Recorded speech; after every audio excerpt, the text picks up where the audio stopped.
I'm out of sight, I'm out of mind. I'll do it all for you in time. And out of all... Ed Sheeran, and you're watching PopCrush. So it's great for you to be here. I was just going to ask you, you just performed at the Summertime Ball on Saturday. Mm-hmm. So, and that was actually your biggest gig to date. So I was just going to ask you about that and kind of how you felt in doing the sing-along and everything. Summertime Ball was a wicked gig to play. I think for me as an artist, it was a bit too big, you know, for just little old me and a guitar. But it was definitely a wicked experience. Yeah, playing to that many people.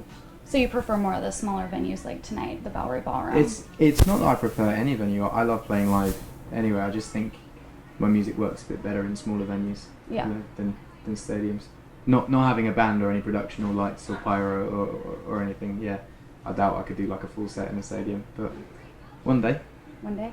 And you just were with, actually Jessie J was kind of your partner in crime when you did the Diamond Jubilee concert. And at the Summertime Ball as well, she was my partner in crime there, yeah. So you guys have been friends for a while? Yeah, Jessie's cool, really like Jessie. And how did you guys kind of get introduced? Through playing urban nights in London, yeah, we played loads of underground gigs together. She just popped up and I'd pop up and yeah, she was cool. And what was it like meeting the Queen? And what did you guys talk about? Queen's cool, we talked about that day, she seemed to enjoy it. Yeah. She didn't see my set though, so she didn't really know who I was. So she was kind of just there like, yeah, oh, on to the next one. Yeah, I don't think she saw any of the... No, she did. She watched. She she came in on Elton, I think. She watched Elton, yeah. Okay. And I read that you grew up listening to Van Morrison, and your first concert was with Damien Rice. So no, my first concert actually, the first concert that people speak about is the Damien Rice one. My first concert was Green Day. Really? At Wembley Arena, yeah. And what was that like? What's your favorite song of theirs? Green Day. Yeah. Dude, I wouldn't be able to tell you now. Probably Basket Case. Yeah. Do you have the time? Come on. Yeah, that's great. I could sing along, but I won't. I also read that you were a guitar technician, and I was just kind of wondering about how that led into what you're doing now, being an artist. Being a guitar technician, I was a guitar technician for my favourite band at the time, so I basically got to see my favourite band every night for free, this close, and hang out with them and see how they perform and how they react with the crowd and stuff like that. So it was the best education I could have had, doing that. And are you still in contact with them? Which band is it? Yeah, of course. It was a band called Nizlopi. They've split up now, but I'm still very much in touch with them. More the lead singer, Luke. And being that tonight is your first performance for your U.S. tour, what would you say is your favorite song to perform from Plus? Favorite song to perform from Plus at the moment is probably "You Need Me, I Don't Need You," or "Give Me Love." Either one of them is quite fun to perform. Is it because you kind of like to do the rap, like sequence? No, it's just they're quite long tunes when you play them live, and they kind of have different shades and go in and out, and you change the tempo. It's all fun. It's all fun.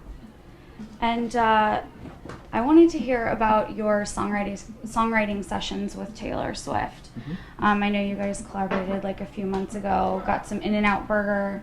You guys, I think she even tweeted the other day of you guys doing like a jamming session to Lego House. Yeah. So I was just wanted to know like what you guys were working on, what you're collaborating on. Well, it's for her project, Mm-hmm. so I shouldn't really speak on it. I think she should be the first one to talk about that. But she, it's such a pleasure to have people like her in the music industry. She's just like, she's a talent and so down to earth, head and shoulders, just nice. And what would you say about her that kind of surprised you the most when you first met her?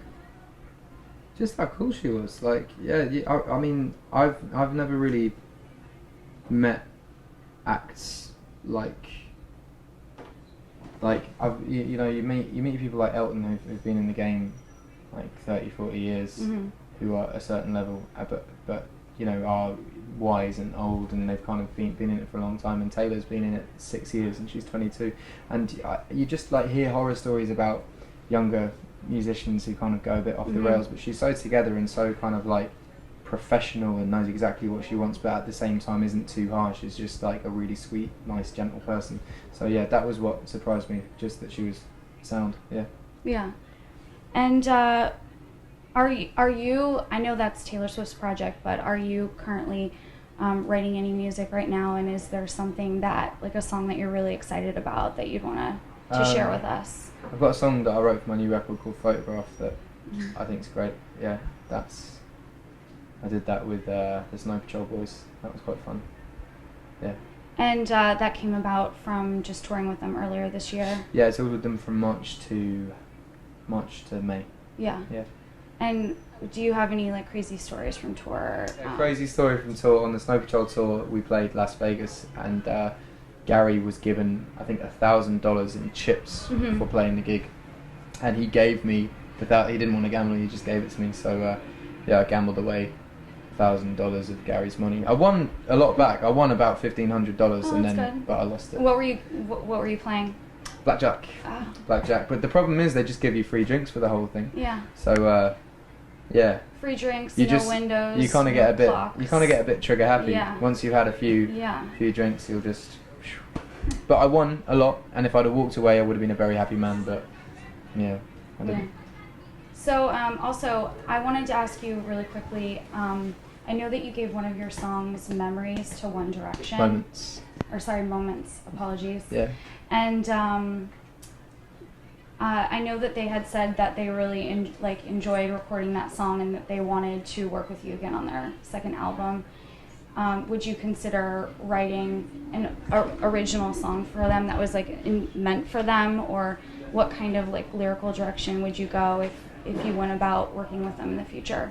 There isn't any act at this specific time that I would write a song specifically for them myself, because I find that I write most of my songs for me, unless I'm co-writing with someone like I did with Taylor. I write most of my songs for me if it's 100% written by me. So yeah, I mean, I wouldn't mind getting in the studio and writing a song with them, but as far as giving them songs, usually if I give a song to someone, it was meant for me to begin with. Yeah. So I've given them two for their new record that I wrote a while back, which were originally meant for me. But yeah, it's nice to do that. Are you giving any of your other songs to any other artists? Like no, I don't really do that a whole lot. I think it's because I'm friends with them. Yeah. Yeah. More than that. And I was gonna ask you, what's one artist that you would love to collaborate with that you haven't gotten the chance to yet? I always say Stevie Wonder in this question. Okay. Stevie Wonder's cool. And why is that? Did you grow up listening to him? Yeah. And also he's like the best at his craft in every possible way. Like he's the best at playing the drums and keyboard and singing and writing songs and harmonica and performing, like, and he's blind, like, and he does everything so well. Well, maybe you'll get a chance to go on stage, kind of like how Alicia Keys just recently did.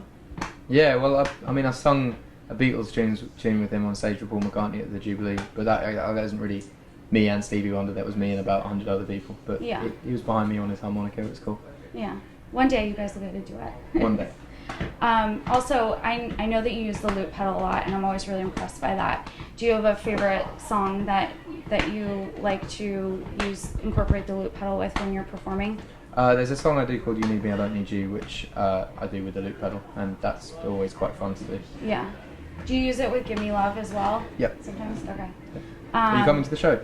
I'm coming tomorrow night. Okay, cool. Yeah.